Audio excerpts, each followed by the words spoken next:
Morning, FCF. We are continuing this our third day, and we're going on a journey where we're studying the subject of failure.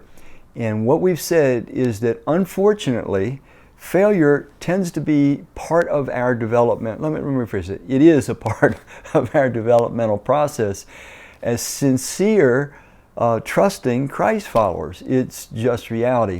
Now, I'm going to read you a portion of Scripture in a second. It comes from a portion in Israel's history where, after continued warnings from Jeremiah alone for 40 years, God pleaded with His people to return to Him, to abandon the worship of idols and other false, ways of living.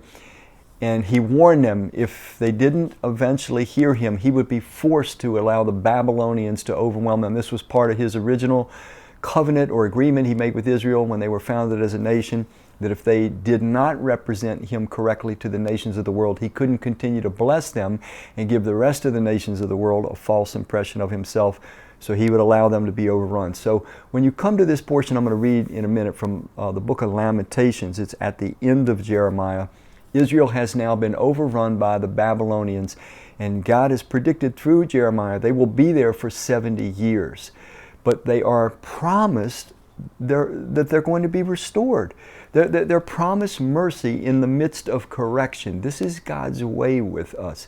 So with that in mind, let me read you Lamentations chapter 3, and I'll start with verse 22. It says, "Because of the Lord's great love, we are not consumed, for His compassions never fail." They never fail. "They are new every morning. Great is your faithfulness. So I say to myself, the Lord is my portion, therefore I will wait for Him." Now this concept is a very important one because we as humans, we don't think this way. What this says, and please again, remember the warning that I gave at the very first day of this talk. The danger we have is that when we hear of God's extraordinary grace, extraordinary patience, extraordinary mercy, we can take that as a license to sin. And what we're doing is we're deliberately bringing destruction and disorder and chaos into our souls, into our minds, into our lives. Sin is never the spice of life. It's never beneficial. It's always detrimental to us. So here's the point, though, that we have this difficulty. So on the one hand, planning to sin is insanity. On the other hand, even when we plan to walk with God and do what is right in His sight all the time, we find sin has worked its way deep into our souls, into our habits, and it often surprises us how hard it is to root it out. This is why we need to recognize how different God's grace is than human grace. Listen to this one portion of this again. He says, "Because of the Lord's great love, we are not consumed, for His compassions never fail." Verse 23, "They are new every morning. Great is your faithfulness."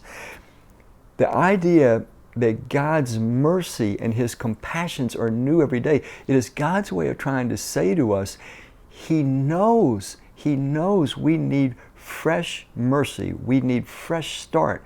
We need to have our record erased, for want of a better way of putting it. Now God does this because He understands the problems we are going to have in developing to become the people that He created us to be. The problem with us is we know we don't treat other people that way. We treat other people very differently. If somebody does something against us once or twice, we may forgive it depending on how grievous it is. But if it's 3 or 4 or 5 times, we're not going to do it. We're going to say, you know what, you know better. You're just not trying, you're not sincere, but that's not the way God is. God knows we might be very sincere, but we may have an incredibly hard time, and it may take a long time for us to put off our old self, which we are called to do as followers of Christ. In the book of Ephesians, chapter 4, verse 20 through 24, we're called to cooperate with God and put off our old self, our old ways, our old habits, and to put on the new self, it says, which is made to be like Christ. Christ's view of things, Christ's feelings about things, Christ's behavior towards things, and so forth. But this is a process, and the process requires us to know God does not hold grudges against me. God is not sitting there saying, you know what, I let you go the first 3 times you failed, but I'm going to tell you, this is it. One more failure, we're done. I'm not going to take this as sincerity from you anymore. I'm done with you. No. God knows us. And He knows that even when we have truly trusted Him and we are sincere about doing His will, we sometimes have far greater failures than what we ever anticipated. Now remember the double danger. The double danger on the one side is to take God's grace for granted to our own destruction. The danger on the other side is not to take God's granted with the seriousness that it should be. It is true that His mercies are new every morning. And that's poetic. It's just a way of saying that God's mercy in our development for we that have trusted Him, His patience is inexhaustible. And so we need that as we fail forward as followers of Christ. Thank you.